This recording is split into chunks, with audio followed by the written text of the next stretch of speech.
Hi, how are you doing? This is doctor JC और आज हमारा इंग्लिश सीखने का पहला दिन है। तो आज हम बेसिक से स्टार्ट करने वाले हैं और आज एक तरह से पहली सीढ़ी है, यानी जैसे आप एक सीढ़ी पर चल रहे हैं तो चढ़ रहे हैं तो उसका जो है आज फर्स्ट स्टेप है। तो शुरू के कुछ दिन आपको थोड़े से बोरिंग लग सकते हैं, लेकिन आप बस थोड़ा पेशेंस रखिए मेरे साथ, धैर्य बनाकर रखिए और आप एकदम फ्लुएंटली इंग्लिश बोलने लगेंगे।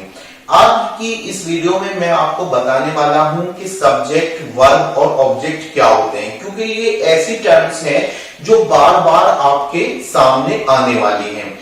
आपने नाउन, प्रोनाउन, वर्ब, एडजेक्टिव ये सारी टर्म्स सुनी होंगी और सब्जेक्ट, ऑब्जेक्ट टर्म भी सुनी होंगी। तो मैं आपको सबसे पहले बताना चाहूंगा कि जो इस सब्जेक्ट और ऑब्जेक्ट की जो कंसेप्ट है ये सेंटेंस वाली कंसेप्ट है, और नाउन, प्रोनाउन, वर्ब, एडजेक्टिव की जो कंसेप्ट है वो एक कंसेप्ट है जो हमें बताती है कि ये शब्द किस कैटेगरी में है, भले ही वो सेंटेंस में यूज हो रहा हो या ना हो रहा हो। जैसे कि मैं कहूं कि ये एक मार्कर है, तो आपका क्या कहना होगा कि मार्कर एक नाउन है, लेकिन ये सब्जेक्ट है या ऑब्जेक्ट है या कोई और कैटेगरी में आता है, तो आप इसको नहीं बता सकते, क्योंकि जब तक ये किसी सेंटेंस में यूज नहीं हो जाएगा तब तक आप इसको नहीं बता सकते कि सब्जेक्ट है या ऑब्जेक्ट है। तो दो वर्ड सब्जेक्ट और ऑब्जेक्ट ये पूरी तरह से सेंटेंस पर डिपेंड करते हैं।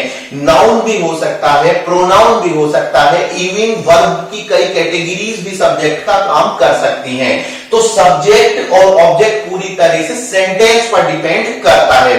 तो इसमें हम सबसे पहले सिंपल सेंटेंस से स्टार्ट करने वाले हैं। जैसे कि सब्जेक्ट की डेफिनेशन क्या है, सब्जेक्ट की डेफिनेशन मैं आपको बताऊंगा जरूर। उससे पहले आपसे कहना चाहूंगा हम वाक्य से स्टार्ट करते हैं। सेंटेंस किसे कहा जाता है? सेंटेंस का क्या मतलब होता है? सेंटेंस का मतलब है कि जिससे आपको एक मीनिंगफुल बात का पता लगे। जैसे मैंने कहा यह एक मार्कर है, तो इससे आपको एक मीनिंगफुल, जिसका कुछ मतलब निकलता है, एक ऐसी बात पता लगी, तो वो जिसके जरिए हमें एक पूरी बात पता लग जाती है, तो वो एक सेंटेंस होता है, एक वाक्य होता है। मीनिंगफुल होना जरूरी है। अगर मैं कहूं यह मार्कर, तो यह बात मीनिंगफुल नहीं है जब तक मैं पूरा सेंटेंस ना कह दूं यह एक मार्कर है या यह मार्कर है। अगर मैं कहूं तुम जाते और यहां पर रुक जाऊं, तो यह भी कोई सेंटेंस नहीं है जब तक मैं तुम जाते हो ना कह दूं। इसी तरह तुम गए, यह अपना में पूरा सेंटेंस है। तो सेंटेंस की डेफिनेशन मैंने आपको बताई कि वाक्य उसको कहते हैं जिससे हमें कुछ मीनिंगफुल, कुछ अर्थपूर्ण बात हमें पता लगती है। दूसरी बात कि एक सेंटेंस में ये तीन चीजें सब्जेक्ट, वर्ब और ऑब्जेक्ट तीनों इस्तेमाल होंगी। खास तौर से ये दो कैटेगरी सब्जेक्ट और वर्ब, इनके बिना कोई सेंटेंस पूरा नहीं हो सकता। मैंने ऑब्जेक्ट को इस कैटेगरी से बाहर छोड़ दिया है। सब्जेक्ट और वर्ब के बिना कोई भी सेंटेंस अपने आप में पूरा नहीं हो सकता। हर सेंटेंस में एक सब्जेक्ट होगा और एक वर्ब होगी, और ऑब्जेक्ट हो भी सकता है और नहीं भी हो सकता। अब हम इनकी थोड़ी छोटी छोटी डेफिनेशन जो आप याद कर सकते हैं, लिख सकते हैं। सब्जेक्ट क्या है? सब्जेक्ट को हिंदी में बोलते हैं कर्ता। कर्ता का मतलब होता है करने वाला, यानी कि जो सेंटेंस में काम को करेगा, जो किसी एक्शन को करेगा, उसको हम क्या बोलते हैं? सब्जेक्ट कहते हैं। लेकिन ये डेफिनेशन अधूरी है। अगर मैं कहूं यह एक पेन है, तो जब तक इसमें तो कोई एक्शन ही नहीं है, इसमें कोई बात, हम किसी बारे में बात नहीं कर रहे हैं कि क्या हो रहा है, तो इसलिए सब्जेक्ट की डेफिनेशन को पूरा करने के लिए मैं साथ में ये भी ऐड करूंगा कि सब्जेक्ट वो है जो वाक्य में काम को करने वाला होता है, नंबर 2, या फिर उसके बारे में बात की जा रही होती है, नंबर 3, या फिर जो वाक्य में सबसे महत्वपूर्ण हो। अगर हम उसको हटा दें तो वाक्य पूरी तरह से अधूरा हो जाता है। तो ये तीन बातें आप मेरी नोट कर लीजिए। मैं फिर से दोहरा देता हूं। सब्जेक्ट यानी कर्ता वो है, या तो वो एक्टिवली काम को कर रहा है या काम का उस पर प्रभाव पड़ रहा है। दूसरा, उसके बारे में बात की जा रही हो सकती है। और तीसरा ये है कि सब्जेक्ट जो है वो पूरी तरह से सेंटेंस, अगर हम सब्जेक्ट को हटा देंगे तो उस सेंटेंस का कोई मीनिंग नहीं रह जाएगा। आइए, ये 4 सेंटेंसेस आपके सामने लिखे हुए हैं, आप इनसे देखिए। वह अच्छा लड़का है, ये सेंटेंस आप देख रहे हैं यहां पर। तो इसमें कोई कार्य नहीं हो रहा है, हमने एक जनरल सेंटेंस कहा है वह अच्छा लड़का है, तो इसमें किसके बारे में बात हो रही है? वह के बारे में। तो इसलिए वह जो है इस सेंटेंस में सब्जेक्ट है।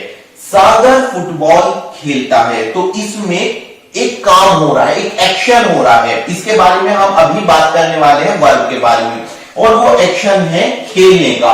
खेलने का काम कौन कर रहा है? वो कर रहा है सागर। तो सागर फुटबॉल खेलता है में सब्जेक्ट कौन हुआ? सागर हुआ, क्योंकि सागर खेलने का काम कर रहा है। तो जैसे मैंने आपको बताया सब्जेक्ट की डेफिनेशन के अकॉर्डिंग कि सब्जेक्ट वो होता है जो काम को करता है या फिर काम का उस पर कहीं ना कहीं प्रभाव पड़ता है। और अगर हम सब्जेक्ट को सेंटेंस से निकाल दें तो सेंटेंस बिल्कुल मीनिंगलेस हो जाता है। अगर मैं सेंटेंस से सागर को निकाल दूं तो हम कहेंगे फुटबॉल खेलता है, तो आपके मन में एकदम से नहीं बात आएगी कौन।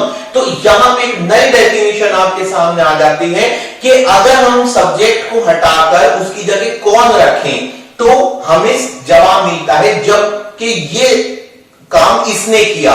तो इस तरह से हम सब्जेक्ट को ऐसे भी ढूंढ सकते हैं कि उस सेंटेंस में अगर हम कौन करके पूछें तो जो आंसर होगा वो ही सब्जेक्ट होगा।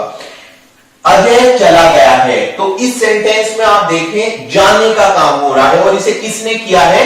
अजय ने किया है, तो अजय यहां पर सब्जेक्ट है। वे 2 दिन से पढ़ाई कर रहे हैं, तो इसमें पढ़ाई करने का काम कौन कर रहा है? वे, तो इसमें सब्जेक्ट वे हैं। तो आपने देखा वह, सागर, अजय और वे, ये सेंटेंस में सबसे इंपॉर्टेंट है। या तो ये खुद एक्टिवली कोई काम कर रहे हैं या फिर दूसरे नंबर पे हम कह सकते हैं इनके बारे में बात की जा रही है। तीसरा, अगर हम इनको सेंटेंस से हटा दें तो सेंटेंस मीनिंगलेस हो जाता है। चला गया है, 2 दिन से पढ़ाई कर रहे हैं, कुछ पता नहीं लग रहा है। साथ ही हम ये भी बोलेंगे कि अगर हम इसको अजय को हटा के मैं पूछूं कौन चला गया है तो जवाब मिलेगा अजय। तो इसलिए इस सेंटेंस का जो सब्जेक्ट है वो अजय है। तो कर्ता के बारे में आपने समझा। टाइम के साथ साथ आपको कंसेप्ट और क्लियर होती जाएगी। आपको कुछ नहीं समझ में आता है तो आप मुझसे पूछ लेना, कमेंट करके आप पूछ सकते हैं। वर्ब को जो मॉडर्न इंग्लिश जो इस ग्रामर के स्पेशलिस्ट हैं उनका मानना है कि वर्ब जो है वो किसी सेंटेंस में सबसे सेंट्रल होती है और मैं उनसे एग्री करता हूं। क्रिया, हिंदी में बोलते हैं क्रिया। क्रिया मतलब काम, जो काम हो रहा है या जो काम किया जा रहा है उसको हम क्या बोलते हैं? क्रिया बोलते हैं। वर्ब बोलते हैं इंग्लिश में, और इसके कई टाइप होते हैं जो हम नेक्स्ट आने वाली वीडियोस में समझेंगे। यहां पर आप देखिए वह अच्छा लड़का है, इसमें आप क्या ढूंढ सकते हैं? क्या काम हो रहा है? नहीं ढूंढ पा रहे। सेकंड पैराग्राफ, सागर फुटबॉल खेलता है, इसमें आप काम आसानी से ढूंढ सकते हैं, खेलता है, तो ये है इसमें वर्ब। इसमें ये क्या है? वर्ब है। सागर फुटबॉल खेलता है। अजय चला गया है, तो इसमें कौन सा काम हुआ है? जाने का काम हुआ है, और इन 3 शब्दों ने मिलके उसको बनाया है। जाने के काम को इन 3, अगर मैं कहूं अजय चला तब भी सेंटेंस अधूरा, अजय चला गया तब भी सेंटेंस अधूरा, अजय चला गया है तब सेंटेंस पूरा हुआ। तो ये पूरी की पूरी इसमें जो है वर्ब है। इसी तरह वे 2 दिन से पढ़ाई कर रहे हैं, तो इसमें जो वर्ब है वो है पढ़ाई करना, स्टडी, और इसको हमने एक्सटेंडेड फॉर्म में यूज किया है, पढ़ाई कर रहे हैं। तो अब आपको इन तीनों सेंटेंसेस में वर्ब बतानी है। इसमें वर्ब है खेलना, खेलने को इंग्लिश में बोलते हैं प्ले। चला गया है, इसमें वर्ब है जाना, कौन सा काम हुआ है? जाने का, तो वर्ब है गो। पढ़ाई पढ़ाई कर रहे हैं, काम है पढ़ाई करना, इंग्लिश में बोलते हैं स्टडी। अब हम अपने पहले सेंटेंस पे आ जाते हैं। इसमें कोई एक्टिव वर्ब आपको नहीं दिखाई दे रही है, तो क्या पता लगाएंगे आप इससे, कैसे? तो इसीलिए मैंने बोला था कि वर्ब के कई टाइप होते हैं, जो हम आने वाली वीडियोस में पढ़ेंगे। मैं बताता चलूं आपको, बेसिकली वर्ब दो तरह की होती है। एक वो वर्ब जिनको देखकर ही आप बता सकते हैं कि वर्ब है, यानी कुछ खेलना, जाना, उठना, बैठना। हिंदी वाक्य जो होते हैं, हिंदी जो भाषा है, उसमें वर्ब की पहचान ये होती है कि अगर हम वर्ब को अकेले इस्तेमाल करें, ऐसे देखें कि ये वर्ब है या नहीं, तो उसमें ना ऐसे जुड़ा रहता है। खेलना, उठना, जाना, पीना, आना, गाना गाना, तो ये सब क्या है? वर्ब्स हैं। वर्ब सेंट्रल आर्गुमेंट होता है किसी भी सेंटेंस का। मैं आपको इस वीडियो के लास्ट में 5 वर्ब्स बताऊंगा, तो आपको उन 5 वर्ब्स को जो है याद रखना है। तो हमारी वाक्य की अलग से सीरीज चलती रहेगी, आपको उसके साथ उसे भी साथ में लेके चलना है। इसमें जो वर्ब है वो है। ये कहलाती है लिंकिंग वर्ब। लिंकिंग वर्ब इसलिए कहलाती है क्योंकि जैसे मैंने आपसे बताया कि इंग्लिश का कोई भी सेंटेंस वो सब्जेक्ट और वर्ब के बिना अधूरा है, यानी सब्जेक्ट भी होगा और वर्ब भी होगी। इवन जो ग्रामरिस्ट हैं उनका मानना है कि सब्जेक्ट कुछ वाक्यों में ना भी हो तो चलेगा, लेकिन वर्ब तो होगी ही होगी। एग्जांपल मैं आपको देकर बताता हूं, जैसे कहना है जाओ, इसमें कोई वर्ब, इसमें कोई सब्जेक्ट नहीं है, लेकिन वर्ब है, तो ये अपना आप में पूरा सेंटेंस है, जाओ, क्योंकि आपने मीनिंगफुल बात कही है, जाओ, जिसका कुछ मतलब निकल रहा है। तो वर्ब एक सेंट्रल आर्गुमेंट है, और इंग्लिश स्ट्रिक्टली इस रूल को फॉलो करती है कि हर सेंटेंस में वर्ब का होना जरूरी है। तो चूंकि इसमें कोई काम नहीं हो रहा है, लेकिन फिर भी हमें एक वर्ब चाहिए थी, तो हम अगर साधारण भाषा में कहें तो हमने एक सहायक क्रिया यूज कर ली है, और वो है। तो सहायक क्रियाओं के बारे में, लिंकिंग वर्ब्स, हेल्पिंग वर्ब्स के बारे में हम डिटेल में पढ़ने वाले हैं, तो वो आगे बात होगी। तो इसमें वह सब्जेक्ट है और है यहां पर वर्ब है। यहीं पर बताता चलूं, है, हो, हैं, हो, हूं, ये 4 और था, थी, थे, कुल मिलाकर 7 ही लिंकिंग वर्ब होती हैं। तो हिंदी में तो आपको परेशान होने की जरूरत नहीं है। ये बहुत बड़ा आपके लिए परेशानी वाली बात नहीं है, बल्कि आपके लिए बहुत कन्वीनियंस हो गई है कि केवल आपको ये 7 शब्द याद करने हैं, है, हो, हूं, हैं और था, थी, थे। तो वह अच्छा लड़का है। Okay, fine. अब हम चलते हैं ऑब्जेक्ट की तरफ। ऑब्जेक्ट एक बहुत ही एम्बिग्युअस टर्म है, और एम्बिग्युअस का मतलब है अस्पष्ट है, क्लियर नहीं है। तो मैं इस पे ज्यादा आपका टाइम इसमें नहीं लगाऊंगा ऑब्जेक्ट के बारे में बताने में। बस मैं इतना कहना चाहूंगा कि ऑब्जेक्ट सेंटेंस में हो ये जरूरी नहीं है, फर्स्ट ऑफ ऑल। दूसरी बात, ऑब्जेक्ट जो है वो क्रिया से यानी वर्ब से डायरेक्टली कनेक्टेड होता है। क्रिया का सबसे ज्यादा प्रभाव ऑब्जेक्ट पर पड़ता है। तो पहली बात, ऑब्जेक्ट हो सकता है, नहीं हो सकता है। दूसरी बात, वर्ब का जो प्रभाव होता है वो सबसे ज्यादा किस पर पड़ता है? ऑब्जेक्ट पर पड़ता है, तो वो ऑब्जेक्ट है। और तीसरी और सबसे आसान बात, सब्जेक्ट और वर्ब को हटाकर सेंटेंस में जो कुछ बचे वो सब क्या है? ऑब्जेक्ट है।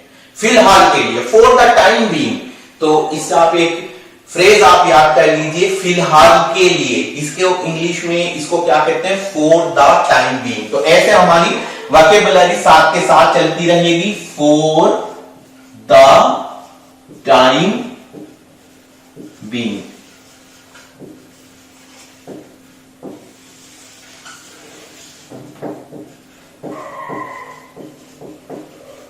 फिलहाल के लिए, फिलहाल के लिए, फॉर द टाइम बीइंग। तो फॉर द टाइम बीइंग, फिलहाल के लिए, हम ऑब्जेक्ट की एक मेड अप डेफिनेशन बना रहे हैं, काम चलाने के लिए बना रहे हैं, और वो है कि सब्जेक्ट और वर्ब के अलावा जो बचता है वो ऑब्जेक्ट है। जैसे कि वह और है के अलावा जो इसमें बचता है वो है अच्छा लड़का, तो इसमें अच्छा लड़का ऑब्जेक्ट है। सागर फुटबॉल खेलता है, तो इसमें सागर और खेलता है के अलावा जो बचता है वो फुटबॉल है। तो इसमें फुटबॉल ऑब्जेक्ट है। अजय चला गया है, इसमें सब्जेक्ट अजय है, चला गया है वर्ब है, तो इसमें और कुछ नहीं है, तो इस सेंटेंस में ऑब्जेक्ट नहीं है। वे 2 दिन से पढ़ाई कर रहे हैं, they have been studying for 2 days, इसमें वे सब्जेक्ट है, पढ़ाई कर रहे हैं यानी जो स्टडी ये वर्ब है, तो इसमें स्ट्रिक्टली स्पीकिंग हम इसको ऑब्जेक्ट नहीं कह सकते, लेकिन फिलहाल के लिए चूंकि आप बिगिनर्स हो तो बिगिनर्स के लिए हम एक बात बता रहे हैं आपके लिए कि आप इसको ऑब्जेक्ट मान सकते हो, लेकिन जब मैं आपको हम एडवांस लेवल की तरफ पढ़ेंगे तो मैं आपको इनका डिस्टिंक्शन अच्छे से समझा दूंगा। तो इस पूरे लेक्चर के लास्ट में आपने सीखा कि एक सेंटेंस में सब्जेक्ट होता है, वर्ब होती है और ऑब्जेक्ट हो भी सकता है, नहीं भी हो सकता है। सब्जेक्ट वो होता है जब हम सेंटेंस में कौन लगाते हैं तो जो आंसर हमें मिलता है वो सब्जेक्ट होता है, सब्जेक्ट के बिना सेंटेंस अधूरा होता है। वर्ब सेंट्रल आर्गुमेंट होता है, सबसे सेंट्रल होता है, और वर्ब के बिना कोई सेंटेंस पॉसिबल नहीं है। वर्ब 2 तरह की होती है, मेन वर्ब होती है जैसे खेलना, पढ़ाई करना, जाना, उठना, बैठना, और 7 हिंदी में लिंकिंग वर्ब होती है, और इंग्लिश में 5 लिंकिंग वर्ब होती हैं, is, am, are, was, verb, ये 5 लिंकिंग वर्ब हैं। इंग्लिश में 5 और हिंदी में 7 होती हैं, है, हूं, हो, था, थी, थे। तो इस तरह आपने देखा। चलते चलते मैं आपको एक बात बताना चाहूंगा कि इंग्लिश एक एसवीओ लैंग्वेज है, यानी इंग्लिश में हमेशा सब्जेक्ट प्लस वर्ब और प्लस ऑब्जेक्ट, यानी पहले सब्जेक्ट आएगा, फिर वर्ब आएगी और फिर ऑब्जेक्ट आएगा। ये रूल इंग्लिश हमेशा स्ट्रिक्टली फॉलो करती है, इस रूल को इंग्लिश कभी भी नहीं तोड़ती है। तो आप याद रख लीजिए, इंग्लिश के सेंटेंसेस में हमेशा सब्जेक्ट वर्ब ऑब्जेक्ट का आर्गुमेंट हमेशा रहेगा, subject verb object. Sagar plays football, subject verb object, subject verb, subject verb object. तो ये सेंट्रल इसमें आर्गुमेंट आपने देखा कि ये इसमें रहता है, एसवीओ लैंग्वेज है। तो गाइज आपने इस वीडियो में देखा कि सब्जेक्ट वर्ब और ऑब्जेक्ट क्या होते हैं। तो अपना फीडबैक कमेंट बॉक्स में जरूर बताइएगा। आपको के मन में कोई भी सवाल आता है तो आप उसको कमेंट बॉक्स में मुझसे पूछ सकते हैं। गाइज इस वीडियो के जरिए मैंने आपको सब्जेक्ट वर्ब ऑब्जेक्ट की जो कंसेप्ट बताई है उसको आपको अपने डेली कन्वर्सेशन में यूज करना है। कुछ रोज में आपको कुछ फ्रेजेस हमारे सेंटेंसेस में यूज हो जाएंगे, जैसे फिलहाल के लिए तो यहाँ पे for the time being use हो गई है। अगर आपको हमारी ये वीडियो अच्छी लगी तो लाइक और शेयर कीजिए, हमारा चैनल सब्सक्राइब कीजिए। आपका ये 2 महीने का कोर्स है, आप 2 महीने के बाद बहुत अच्छे से इंग्लिश हमारे साथ बोलने लगेंगे।